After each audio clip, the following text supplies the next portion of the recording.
There are two things that have surprised me writing this chapter on health development. The first is sort of recurrent tensions in different thinking about health as it relates to development. One is a sense of health in a narrow definitional sense and focused activity and work around delivery, and then the other is sort of broader, more comprehensive definitions of health and more comprehensive action. And this tension is always there. And what was interesting was to see how, if you go back 100 years, you see the similar sorts of tension coming through in at least 2 or 3 different eras and expressing itself in very similar ways.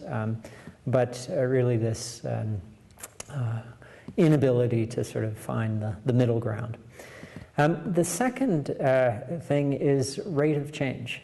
And if you think about health outcomes and, say, improvements in child health, although we have a long way to go, if you think about how quickly child survival has improved in the last 40 years, we're saving 10 million more children a year than we were 50 years ago.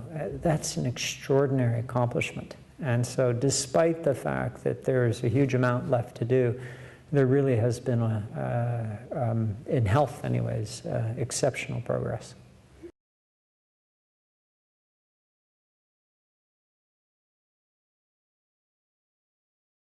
Yes, I think there is. And it relates a little bit to the point I just said.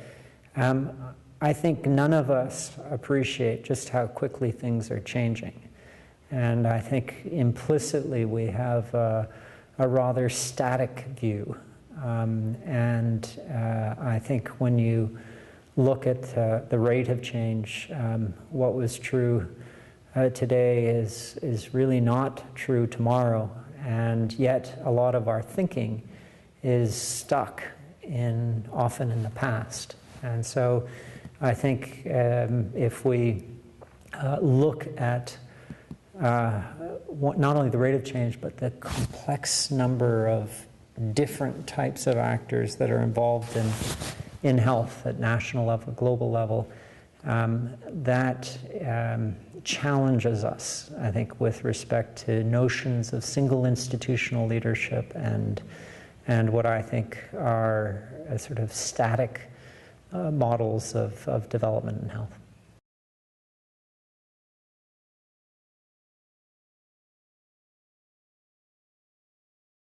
Well, in the paper that I'm working on, I think the biggest issue is going to be understanding complex systems. And this relates a little bit to the comment around the plurality of actors that are really shaping health, from the citizen and rapidly changing expectations to technology, which is massively changing sort of the production possibility frontier of health, to different vested interests related to the private sector and the social sector with respect to objectives and expectations, which may converge or may not.